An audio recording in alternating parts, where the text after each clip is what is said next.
How's it going, everyone? College Lefty, and in this video I'm going to be breaking down all 30 of the Team Infinity programs and how you unlock all of these cards. So here's what the Team Infinity program looks like.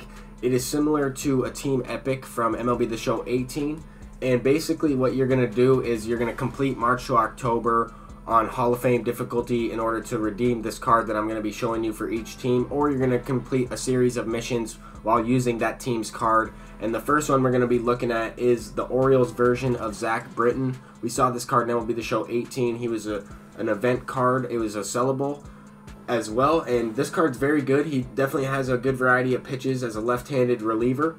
This next one is a card that I wouldn't necessarily be going for, but this is a Luis Aparicio. He's a shortstop that is primarily a defensive shortstop with good speed, great speed actually, with amazing stealing ability, but the hitting is just not there. Even in this year's game, I don't think he's going to be all that great.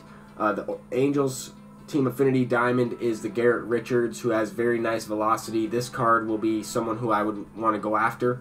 He's a great overall pitcher with good per nines, good stats in general. Throws a good 5 pitch arsenal there.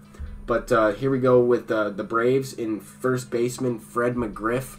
And these stats are pretty good versus righties. Versus a lefty, you wouldn't really typically want to use this card, but he is serviceable out there with 72 and 64 versus lefties.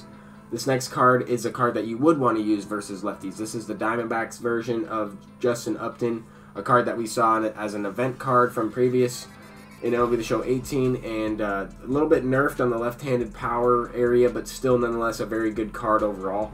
This next card is the Boston Red Sox Team Affinity Diamond, which is John Lester, and these cards are kind of rated depending on how easy it would be to complete March to October for these specific cards.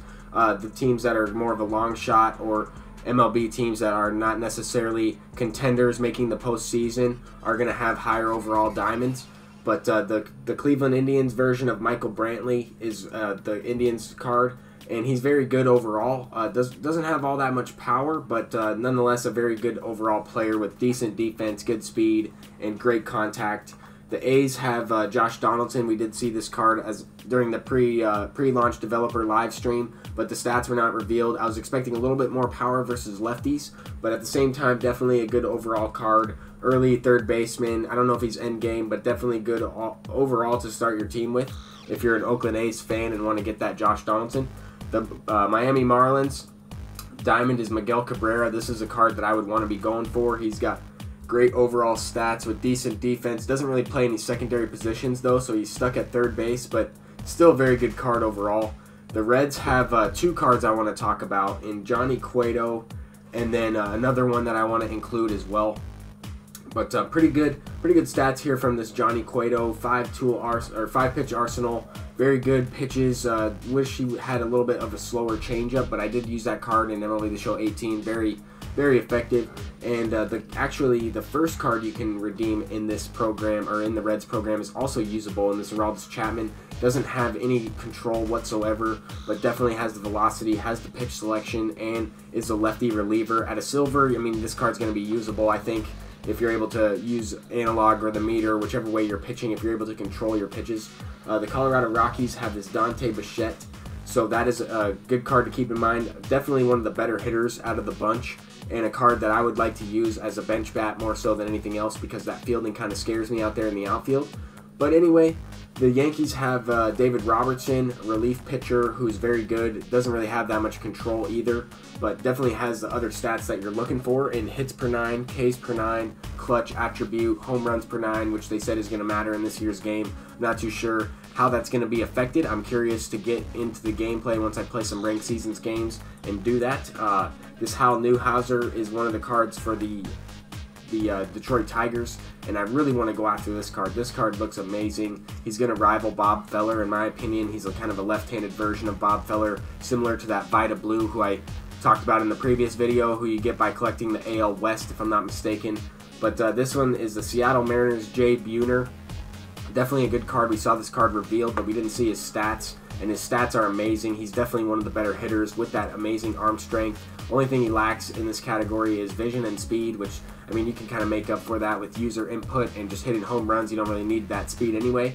But this card does have some speed, and Trey Turner is the Nationals Team Affinity Diamond card. Doesn't really have that great of fielding, but he is a very good overall player. Does have a good variety of secondary positions as well. Can play second base for you, shortstop.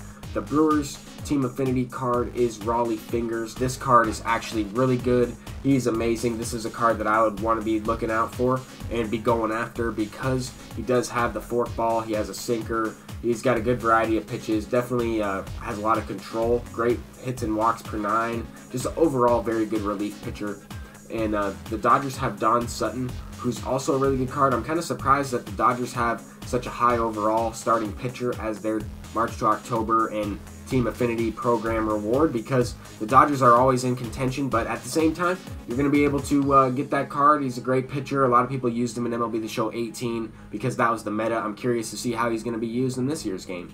But the Rays have Ben Zobrist as a switch-hitting utility player. The Diamond version, we saw this card in the ticket counter in MLB The Show 17 and was absolutely a stud in there. But the Royals have 90 overall Brett Saberhagen, and I'm trying to move through these rather quickly. I'm not trying to focus too much on the stats. I want you guys to be able to pause it and kind of look at them for yourself as well. But Brett Saberhagen definitely has good pitches, 4 solid pitches there with decent per 9s. I'm curious to see how he's going to be used in this year's game. He did have that really slow changeup.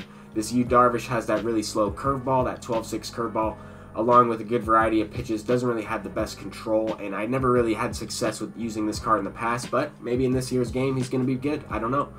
Then the Mets have Jose Reyes, which is a very good overall Diamond card, an 89 shortstop, which shortstop I think is going to be a very important position to have amazing fielding at, and this card definitely has Diamond fielding.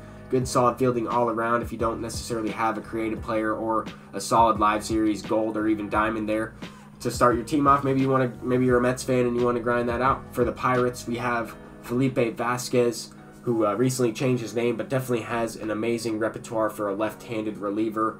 Also has a little bit better control than some of the other relievers that I've shown so far. Chase Headley is the Padres Team Affinity Diamond.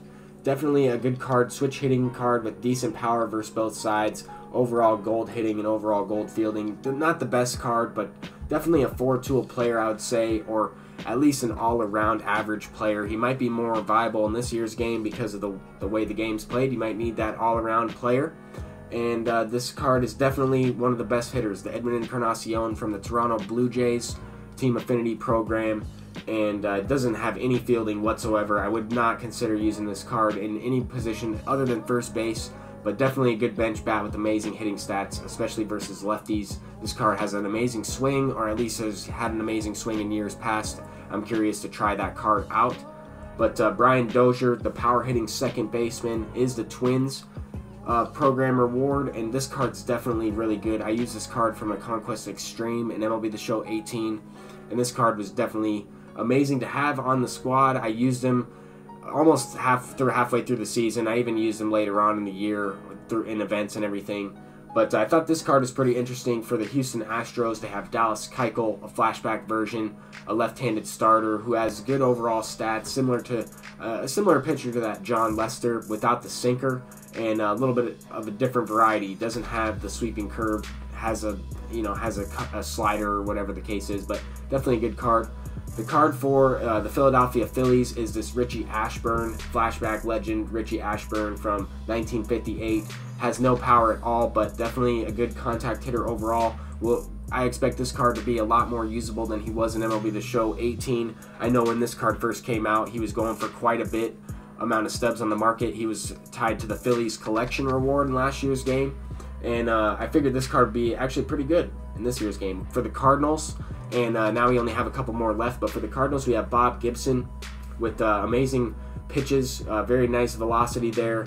Doesn't really have the best control, but this card was pretty good in MLB The Show 18. He was a part of the Bob Gibson Immortal program, and this card was about, I don't know, halfway through you were able to get this guy. Not a bad pitcher. I know some people that use this card even after the Immortal Bob Gibson came out. But anyway, the last one is definitely a card that I'm going to be looking to get, Juan Marichal for the Giants. And hopefully I didn't miss anybody's team or anything, but these are all the cards and the stats that go with it. This Juan Marichal is definitely going to be an effective pitcher. I'm curious to see how he is usable with this year's meta. But thank you guys so much for watching this video. If you enjoyed, please leave a thumbs up and subscribe if you are new. I'm going to be uploading videos all day this morning. But until next time, guys, peace out.